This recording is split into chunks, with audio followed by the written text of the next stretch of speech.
This one habit that's stopping you from succeeding or even starting properly on your business is so evil, because if you have it, then you could start 15 different online businesses and none of them would succeed. But on the good side, if you get rid of this bad habit, then your first business that you try will succeed, inshallah. And alhamdulillah, I know this because I've coached hundreds of Muslims on starting businesses, and I've been in business full time for the last 7 to 8 years, generating over $2 million online.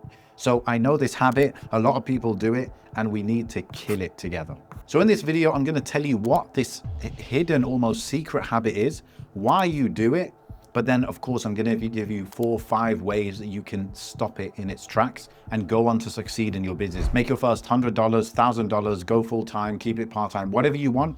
You need to destroy this habit. So let's get into it. So to understand this habit, we need to talk about Bukhari. Everyone knows the scholar Bukhari, the famous scholar of hadith. He has his book that we know today as Sahih Bukhari, and it is the most authentic book of hadith that we have. And many people call it the second most authentic book in the world after the Quran. But have you ever thought about how he compiled this book? Because he went through 600,000 hadith and he ended up with about 7,000 hadith in the final book. What does that mean he did? It means that he was going around the world. He was traveling sometimes for days, weeks, or even months to go and find the people that had the chain of narration of each hadith. Can you imagine doing that hundreds of thousands of times? And whenever he would go and get that chain of narration and hear it from the narrator, he would obviously write it down and then he would do his research into, is this authentic? Does this match my criteria for being authentic? Now, if he did that with hundreds of thousands of hadith, but his book ended up with around 7,000, what does that mean? It means that hundreds of thousands of times he went and put the effort in, and that hadith ended up not being authentic enough to put in the final book. Imagine yourself as Bukhari right now. You've just traveled a couple weeks across harsh deserts, etc., to meet somebody who had that narration. When you gather it, you study it, you realize it's not quite authentic enough. What a waste of time, right? That's how you'd feel. You'll feel deflated, and you'd have to, in order to do that hundreds of thousands of times, you would have to pick yourself up each time. And you wouldn't have to pick yourself up once, twice, be able to tell yourself, okay, this will be over in a couple weeks, 4 weeks. You'll have to do that thousands of times. But that's what Bukhari did, and that's why we have Sahih Bukhari today. Also, when it comes to products, for example, James Dyson, the founder of the Dyson company that you've probably heard of, that make the best vacuum cleaners in the world. That's what they're known for, the quality and the power and the technology behind their vacuum cleaners. In order to make the legendary vacuum cleaner that we all know and recognize today and sell it for that premium price, he went through over 5,000 prototypes. Now, I want you to imagine what this means. It means that every few weeks or months, they would create a new version of that vacuum cleaner. And they would be trying to fix a certain thing each time and make it better and get it closer to readiness. And that means he'd be working on it, him and the team, and then they'd finally get it to the point where they think it's ready. They would test it and it would fail the test. And they would need to dust themselves off, get back to it, and make the next prototype, the next variation of it, and do this thousands of times. Do you see the pattern here? You see, the terrible habit that you're probably falling into is what I call the resistance trap. And it works like this. You get hyped up and excited about starting an online business. You might watch a video or a few videos on YouTube that show you how this certain business model or business type is working really well these days. You get really excited and you start to follow along that video, or you even buy a course to follow the A to Z steps of how to get into that business. Now, when you start following the steps, you watch the videos and you feel motivated still and excited about the possibilities. But then inevitably, 2-3 weeks in, you hit some resistance. You send 100 messages to people, you get a very low response rate. Maybe you make 100 or make 50 or even just 20 short form content reels to start developing an audience. And you don't get many views, much engagement on them at all. The first resistance hits. Now, because of that initial resistance, you feel discouraged, less motivated, and so you procrastinate and delay on working on the business.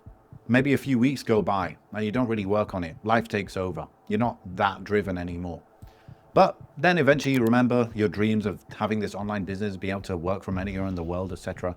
And you get back to it. You rewatch some of the course videos so you can follow again. and you get back to that hard work. But then even though you've tried a bit harder, you were re-energized, you're not getting the results that you're expecting. You're not getting these crazy results that people talk about on YouTube or in the course itself. And what happens now is really the resistance trap in action. Instead of doing the work and continuing with it, you feel discouraged and you open up youtube.com and you start watching the videos that come up about business. Now, of course, some of those videos are going to be about a different type of business. People are going to be claiming that, no, this is the real one. This is the trend. This is the AI business. This business you could never do before because there was no AI. Now this one is really working. This one's really trending. Next thing you know it, you've dumped that old business and you're excited to start a new one. And the cycle continues. This is what I call the resistance trap. Because as soon as you feel resistance in the business, as soon as you feel difficulty and hardship, you procrastinate and then you give up on it and you jump onto the next hype. And this is how you could start 15 different businesses and not succeed in any of them. But if you could just escape from the resistance trap, you could get success in the first business you ever start. And this trap really is a killer, because if I was to tell you that in order to kick the football into the top left corner of the goal, you need to do it 100 times at least in order to expect that to happen on your first try. But you keep kicking the ball 20 times, 30 times, 15 times. You're expecting that you're going to be able to hit it into the top left corner, but you're not. But it's simply because you're not sticking with it long enough. You're not reaching those 100 kicks in the first time. And the second 100 kicks, well, then you'll probably be able to get it in 5 out of 100 times, and then 15 out of 100 times. And before you know it, you'll be able to get it in half the time. But if you're always quitting after just 10, 15 kicks, you will never succeed. You're always going to be starting from zero when you keep changing the business type, the business idea, the business model. You've probably seen that meme that shows the guy 5 foot from gold. He's digging and digging and he gives up too early. That's exactly what's happening here. That's the resistance trap. If you can relate to this problem, then you're not alone. It's so common amongst beginners in business. But if you know it, then you can fight it back. And especially with the tips I'm going to give you now on how to end this once and for all. Because it is tricky and it requires you to fight a battle in your mind. So the first solution is to actually take a step back before you decide to start a business. It should never be the case that you're watching 2, 3, 4, 5 YouTube videos, you get excited, you jump on a webinar, next thing you know it, you bought a $2,000 course on how to start XYZ type of business. It should never be like that. You should think about your vision for your life, the direction you want in your life, and what criteria you have as an independent, unique human who has his own goals in life. What do you want from a business? Do you want a business where you don't have to put in too many hours? Or are you the type of person that you're cool working 8, 9 hours a day like anyone else does? Are you somebody who wants to keep a business small, or are you somebody who's happy to grow and hire loads of staff? Are you somebody who has certain skills that you can use in a business? Or maybe you've got certain connects in certain industries that can benefit you. Think about you. Use your own brain to create your criteria for the type of business you're looking to start, and make a decision based on that, not based on getting excited and hyped up. When it comes to me, I was fed up of starting businesses that I was passionate about, but they weren't making real money. So I decided that this business that I'm going to start next is all about money. It's not about my passion or my interest whatsoever. So I started a marketing agency. I was pretty interested in marketing, but it was a bit of a side thing for me. And I said to myself, this business is purely about money. But because it's about money, I don't want it to take up too much of my time, because I also want to spend time on the things I'm really much more passionate about. So from day one, I designed the business where it wouldn't take up too much of my time. That was my criteria for my business. And funnily enough, the agency was quite time consuming. But after a couple of years of doing that, I pivoted to training and education business, which did allow me to work sometimes just 5 to 10 hours while still paying me a good amount of money. So think for yourself. Do watch the videos, but while you're watching them, have your own criteria. Think for yourself. Decide, what do I want? What assets do I have? Do I have money to invest in this? Do I have a lot of time that I want to invest? What do I have? What do I want? And then pick the type of business according to that. Think for yourself.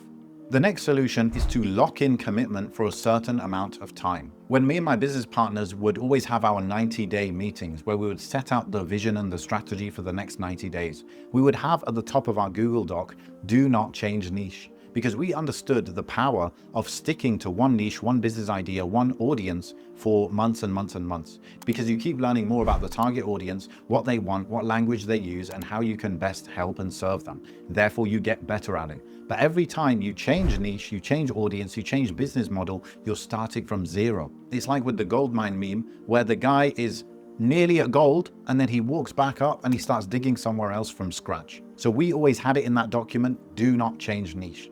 Likewise, you need to have something like that that will remind you that you're not allowed to change niche for the next 6 months, 12 months, whatever you want to decide it is. Create a framework and a rule for yourself. I will pick this business based on what I really want in life and my criteria. And then I will work on this business for 9 months, for example, at least 10 hours a week for 9 months. And if I don't make $10,000 by that time, then I have the freedom to quit it. Not necessarily I will quit it, but then I can think about quitting it. But before that, I'm not allowed to quit. Put these hard barriers in place, put these constraints, and then you're really going to force yourself to get out of that resistance trap and push through the resistance. And that's when you start to really get results. Write that rule down for yourself. And whenever you feel like quitting, like delaying, like procrastinating, remind yourself, you're committed to this for the next X amount of months. And by the way, even if it doesn't work out, it's not a waste of 9 months. It's actually developing your muscle of marketing, sales, just patience. And that is more powerful than any business success, to be honest. The third solution to the resistance trap is having the right expectations. Imagine the power of us as Muslims, where we know this life is a test. We expect it not to be perfect. We expect to not find the best comforts and pleasures in this life. We always say that we're going to have that in Jannah. You know, a friend of mine, he sent his kids to some school, and I said, how's it going with the kids in school? He said, it's not Jannah. That is a reminder that us Muslims carry and benefit from, that we know the right expectations for this life. We know that we will be tested in this life. But imagine a kafir who doesn't have that frame of reference. They expect this life to be the best. And in fact, their goal is to make this life as comfortable, as pleasurable as possible. And of course, when they don't reach that, they can get really upset and go down a very dark path. So know about the business you're picking. For example, if you're starting a course or coaching business, you should know the downsides of it. For example, you're going to have to put your face out there. People are going to associate you with that business, which means you also probably won't be able to sell the business down the line. Your reputation is out there. This is all parts of the downsides that you need to know and accept, and then move forward with the business, and you'll be much more likely to stick with it because you knew the downsides before you even started. And there's a really big problem with the hype that is going around on YouTube or some webinars or people trying to sell you courses basically on businesses. And it's because they're incentivized to make it sound as easy as possible. So you start the business expecting it to be easy, and then it's not easy, and then you quit because you think there's another type of business that is easier. The difference is that those who stick to it, they actually find it easier and easier over time. It's the time that you spend working on the business that makes it easier, not the business type itself. And now the next solution is a really deep one, because so many times I've spoken to some of my friends, my business partners even, and they've told me, oh, this part of my business is not going well. And I tell you, what part of business? They'll say, oh, my sales calls, I'm just not closing well in the sales calls. I feel like I really need to improve that. And then I'll be like, okay, interesting, pull up the data. And they either will not have data, they won't have any spreadsheet showing that, okay, they did this many sales calls and they brought in this much money and they've made this many sales. They either won't have that data, so it's purely a guess, it's a gut feel, or the data will actually say that it's not as bad as they thought it was. But because they're making judgments based on assumptions, based on feelings, they're not in the right zone whatsoever. They could be going around moping and groaning about their business, when if they looked at the data, it would show a much more positive picture. So don't make decisions and don't let your feelings get in the way of your decisions, your persistence, and your patience with the business. That means you've got to track the data, and it also means you need to use the data to find out where you are, how you're doing, what's going well, what's not going so well. And then you can focus on fixing what's not going so well. But if you never collect the data and you never use it for decisions, well, then you're just going around being blown by the wind of emotions, whichever way it blows you. And another solution to the resistance trap is to be able to learn the skill of fighting off the self-doubt and the negative self-talk that you have going on in your head. In order to fix that right now, watch this video on screen. I go through exactly how those voices come into your head and exactly what to say to them to fight them off once and for all. Go watch the video right now.